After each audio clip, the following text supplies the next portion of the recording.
जय हिंद friends, welcome to my OPC YouTube channel study material A to Z. AOC fireman और trades में बहुत सारे कैंडिडेट अप्लाई भी कर रहे हैं, लेकिन कुछ कैंडिडेट ऐसे हैं जिनके सामने तीन चार चीजें जो कि समस्या कर रही है कि सर इसका एग्जाम क्या है, सिलेबस क्या है, बुक कौन सी परचेज करें, साथ में आपका यहाँ पे डिटेल में आपकी सैलरी क्या है, साथ में आपका यहाँ पे ड्यूटी टाइम्स क्या है, और आपका अगेन बहुत सारे सवाल हैं जैसे फिजिकल को भी लेकर हैं।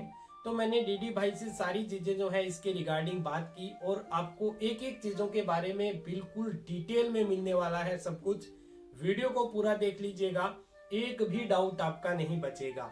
इतना ज्यादा क्लेरिफाई आपको यहाँ पे करने वाले हैं, सारी चीजें बताने वाले हैं, एक एक चीजों को एक ही वीडियो में सब कुछ खत्म करने वाले हैं।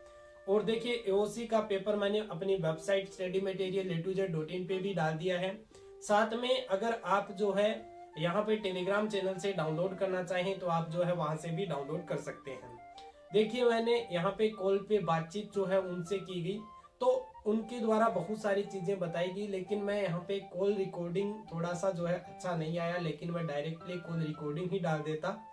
इसके लिए मुझे बहुत सारी मेहनत करनी पड़ रही है, थोड़ा सा सेटअप करने में भी, लेकिन फिर भी आप सभी के लिए एकदम डिटेल में वीडियो जो कि आपका रहेगा एओसी फायरमैन और ट्रेड्समैन का।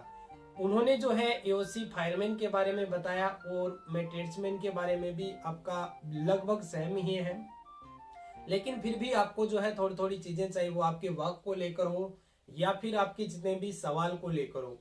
तो यहाँ पे हम एक एक सवाल को लेते हैं। मैंने जो है क्योंकि बहुत सारे सवाल हैं एक जगह जो है इनको इकट्ठा भी किए हैं, जिससे आपको जो है अच्छे से बता पाऊं और अच्छे से एक्सप्लेन भी कर पाऊं। तो यहाँ पे जो है सबसे पहला सवाल है एग्जाम को लेकर, लेकिन एग्जाम से पहले ही आपकी बार फिजिकल देखने को मिल रहा है। तो बहुत सारे कैंडिडेट फिजिकल को लेकर, लेकिन सबसे जरूरी है हम 2-3 मिनट में पहले एग्जाम के बारे में जो है ले लेते हैं, क्योंकि फिजिकल के बारे में जनरली आप सभी को जो है सेम प्रोसेस यहाँ पे अपनाई गई है, लेकिन एग्जाम का एक जो है बहुत ही बड़ा यहाँ पे रोल रहता है आपके, क्योंकि फिजिकल में इतने ज्यादा कैंडिडेट आउट नहीं होते हैं, और होते भी हैं तो आपकी कौन से वो पॉइंट है वो हम डिस्कस कर लेंगे।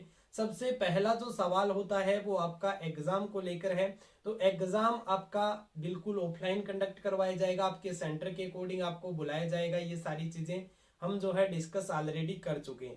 सिलेबस आपका डिटेल में मैंने यहाँ पे अपनी वेबसाइट स्टडी मटेरियल A2Z.in पे भी आपको यहाँ पे प्रोवाइड करवा रखा है। साथ में आपके बहुत सारे कैंडिडेट बुक को लेकर भी क्वेश्चन कर रहे हैं कि कौन सी बुक परचेज करें।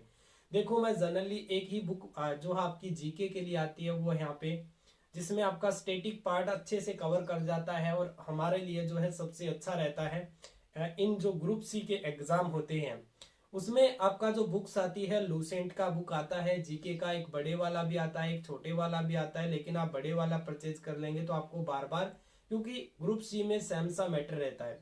दूसरी चीज होती है कि आप करंट अफेयर्स को अच्छे से जो है कवर कर लें। साथ में तीसरी चीज जो आपकी यहाँ पे आती है वो है आपकी जनरल साइंस। साइंस पे भी आपको अब फोकस करना पड़ेगा, क्योंकि 10 या 12 क्वेश्चंस आपके इस एग्जाम में देखने को मिल सकते हैं। क्योंकि जनरली मैंने अभी जो हाल फिलहाल में एग्जाम हुए उनके रिव्यू किए, तो उनसे जो है एक ही चीज क्लेरिफाई हुई कि आपका जो एग्जाम है वो सिर्फ इन्हीं बेसों पे टिका हुआ है।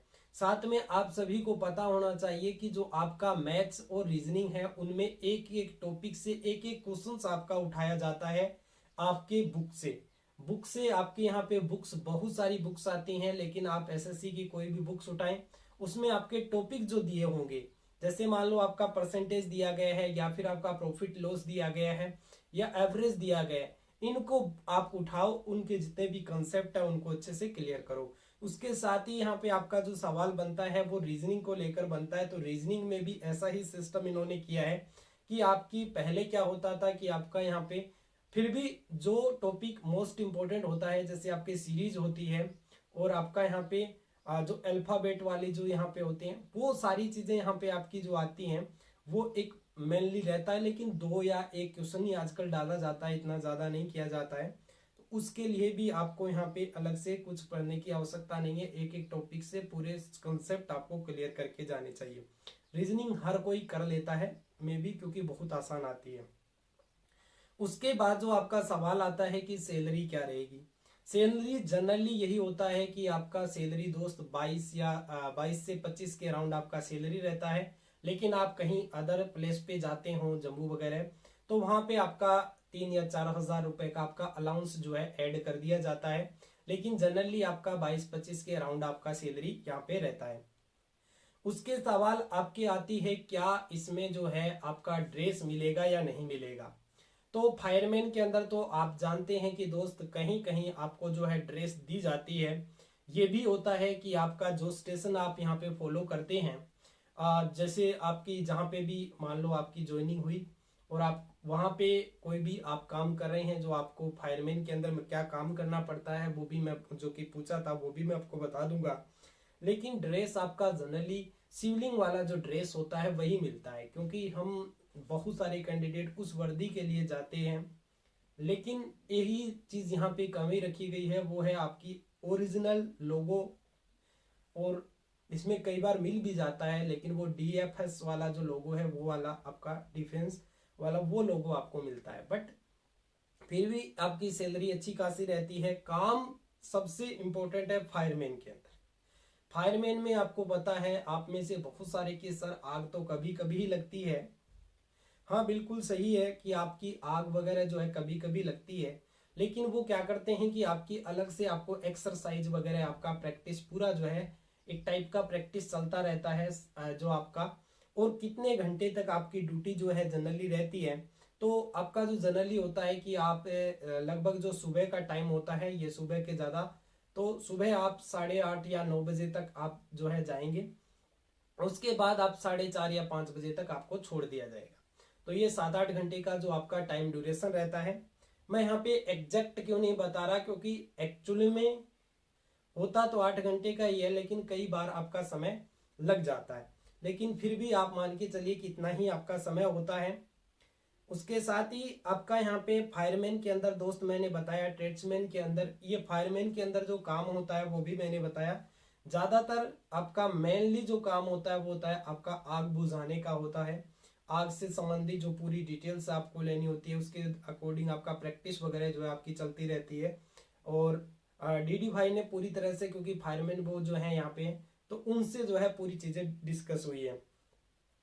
ट्रेड्समैन के अंदर भी क्या है, सैलरी वगैरह तो लगभग आपकी सभी में सेम ही रहती है। ग्रुप सी के अंदर आप कहीं पर भी चले जाओ, आपका लगभग दोस्त 23-24 हजार से स्टार्ट होकर लगभग आपका 25-30 हजार तक चला जाता है।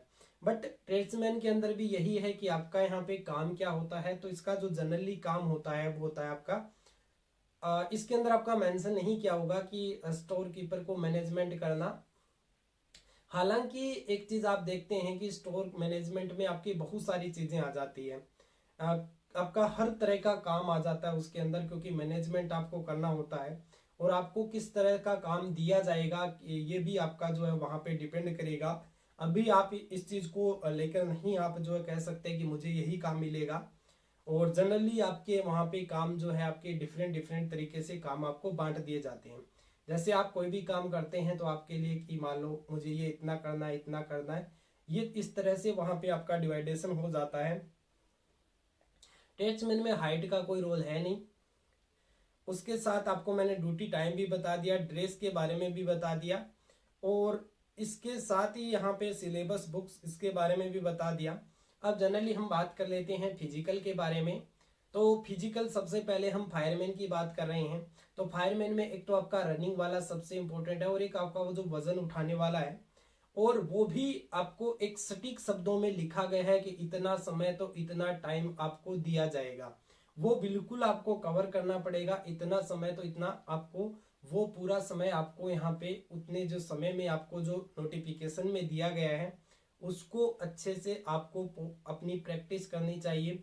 समय थोड़ा जो है कम लेकर प्रैक्टिस करो, या फिर आप जो है समय जितना भी ज़्यादा लगा रहे हो उसको पूरी तरह मैनेज कर लो। तो ये फिजिकल की भी प्रोसेस आपको सबसे पहले करनी है। तो अभी अब आप तक ने स्टार्ट नहीं किया है, मैंने एक वीडियो भी डाली थी, तो आप सभी उसको स्टार्ट जरूर कर दें।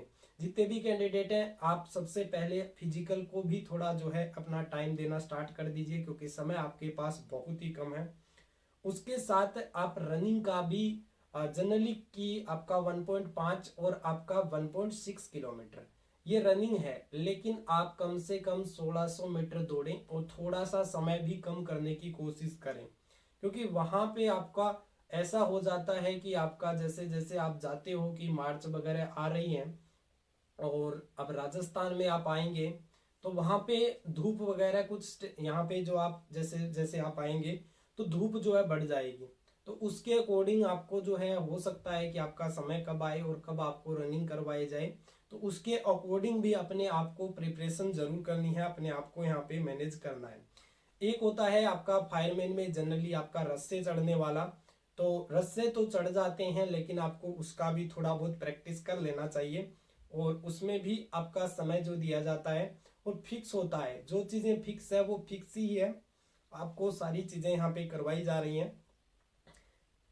उसके साथ ही यहाँ पे जो है मेरे अकॉर्डिंग आपके जितने भी क्वेश्चंस थे मैंने यहाँ पे क्लियर कर दिए हैं। फिर भी अगर कोई भी क्वेश्चंस आपका रह गया हो और आप मैंने नहीं बताया हो तो आप अच्छा और भी चीजें चलो मैं बता देता हूँ। जनरली मैंने एग्जाम फिजिकल उसके बारे में भी बता दी। उसके बाद आपका जैसे एग्जाम कंडक्ट हुआ और उसके बाद आपके जो कि रिजल्ट दोस्त आने वाला है, रिजल्ट आने के बाद की जो प्रोसेस होती है वो आपका जनरली यहाँ पे अब देखिए सारी चीजें फिजिकल वगैरह पहले ही हो लिए होंगे, और आपका यहाँ पे मेडिकल पुलिस वेरिफिकेशन जो कि मेडिकल आपका डिस्ट्रिक्ट हॉस्पिटल वाला जो है रूल रहता है। आप जिस भी हॉस्पिटल में आप जाएंगे उसके अकॉर्डिंग, चाहे वो आप यहाँ पे एक चीज ध्यान रखना ये सरकारी होना चाहिए, और आप उसकी पूरी रिपोर्ट होती है जिसमें आपके सारी चीजें यहाँ पे आपको बताया जाता है कि इसमें ज्यादातर ये प्राइवेट पार्ट वगैरह ये एकदम अच्छी तरीके से सही होनी चाहिए। उन प्रकार से ही आपकी सारी जो है मेडिकल प्रोसेस आपकी डिस्ट्रिक्ट हॉस्पिटल जाएंगे वहां पे आपको बिल्कुल क्लेरिफाई के साथ ये सारी चीजें। पुलिस वेरिफिकेशन भी होता है अपना जो भी जैसे आपके तहसील में जो लगता है पुलिस थाना वहां पे आप वेरिफिकेशन करवा लेंगे। एक फॉर्म होता है, जनरली मैं अपना Telegram channel study material A to Z पे शेयर करता रहता हूँ ये सारी चीजें। अगर आपने ज्वाइन नहीं किया है तो उसको ज्वाइन जरूर कर लीजिएगा। और उसके बाद आपका जो है जनरली डॉक्यूमेंट वेरिफिकेशन होना होता है। डॉक्यूमेंट वेरिफिकेशन जनरली यही है कि आपने जो अप्लाई कर रहे हैं फॉर्म वो ओरिजिनल आपको सब कुछ लेकर जाना पड़ता है, और वो सारी चीजें अगर आप लेकर जाते हैं तो आपके सामने कोई भी दिक्कत नहीं है। और फिर उसके बाद आपका थोड़ा दिन बाद में कई बार तो ऐसा होता है कि तुरंत आपका जैसे डॉक्यूमेंट वेरिफिकेशन वगैरह अच्छे से सारी चीजें आपको पता है होनी है, तो होने के बाद आपका जोइनिंग लेटर वगैरह आ जाते हैं और आप आसानी से चल जाते हैं। कॉल वगैरह भी करके जो है या फिर आपका रिजल्ट ऑनलाइन जारी कर दिया जाता है। तो ये तो हम डिस्कस करते रहेंगे कि रिजल्ट कब आता है, एग्जाम कब होती है, क्या कुछ होना है, लेकिन जनरली आप सभी के सवाल मैंने इस वीडियो में बिल्कुल क्लियर कर दिए हैं। अगर फिर भी अब रह गया है तो आप दोस्त मुझे कमेंट बॉक्स में कमेंट करके जरूर बताएं। और वीडियो कैसी लगी मैंने यहाँ पे पूरी प्रयास की है कि अच्छे से आपको बताया जाए, तो आप वो भी मुझे बता सकते हैं। उम्मीद करते हैं कि वीडियो अच्छी लगी होगी। वीडियो को लाइक कीजिएगा, चैनल को सब्सक्राइब जरूर कर लीजिएगा। मिलते हैं नेक्स्ट वीडियो के साथ। जय हिंद, जय भारत, वंदे मातरम।